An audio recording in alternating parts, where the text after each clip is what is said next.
আসসালামু আলাইকুম, welcome to mathematic and English school. আজকে আমরা আলোচনা করব একটি ট্রান্সলেশন, যে ট্রান্সলেশনটি অত্যন্ত গুরুত্বপূর্ণ যারা ইংরেজিতে কথা বলতে চান। আমরা এরকম কথা প্রায়ই বলি, যেমন অনেক ছেলেই বাবাকে সাহায্য করে, অনেক মেয়েই মাকে সাহায্য করে, অনেক ছেলেই ফুটবল খেলে, অনেক মেয়েই ব্যাডমিন্টন খেলে। এই চারটা সেন্টেন্স আমি বললাম। এখান থেকে আমরা একটি অথবা দুইটি সেন্টেন্স আপনাদের সামনে ট্রান্সলেশন করব, আর আপনি এরকম হাজার হাজার সেন্টেন্স কিন্তু তৈরি করতে পারবেন। আর আপনার জন্য একটা সেন্টেন্স দিয়ে যাব, যে বাংলা সেন্টেন্সকে আপনি ট্রান্সলেশন করে আমাদের চ্যানেলের কমেন্ট বক্সে আপনি কমেন্ট করে জানাবেন, আমরা দেখব আপনার হচ্ছে কিনা। তো যাই হোক, আমরা প্রথমে একটা সেন্টেন্স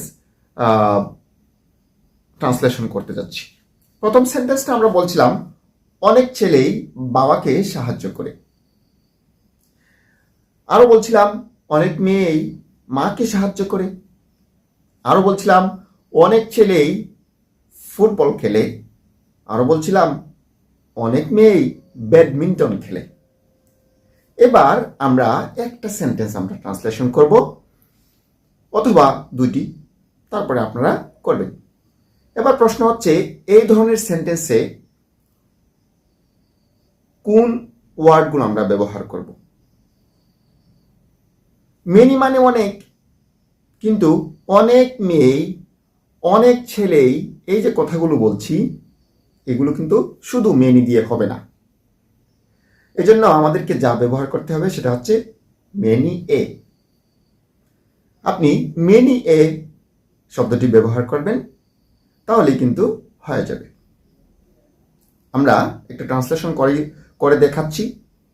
অনেক ছেলেই, এই কথাটির জন্য আপনি ইংলিশে লিখবেন মেনি এ বয়। আপনি যদি লেখেন মেনি এ বয়েজ তাহলে কিন্তু হবে না, কারণ এর আগে আর্টিকেল এ আছে। এ হচ্ছে একটা সিঙ্গুলার ওয়ার্ড, এই জন্য এরপরে নাউনটা বসবে অবশ্যই অবশ্যই সিঙ্গুলার। এর সাথে কখনো প্লুরাল নাউন বসাতে পারবেন না, লিখতে হবে মেনি এ বয়। তারপরে আপনি লিখবেন সাহায্য করে কাকে? বাবাকে। সাহায্য করে, যেহেতু নাউনটা সিঙ্গুলার সেহেতু ভার্বটাও সিঙ্গুলার হবে, তাহলে হবে হেল্পস। সাহায্য করে কাকে? বাবাকে, তাহলে হবে ফাদার। একইভাবে আমরা যদি বলি অনেক মেয়ে মাকে সাহায্য করে, তাহলে হবে many a girl helps mother.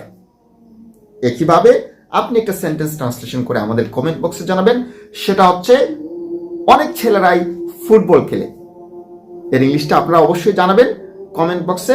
আজকে এই পর্যন্ত, আসসালামু আলাইকুম।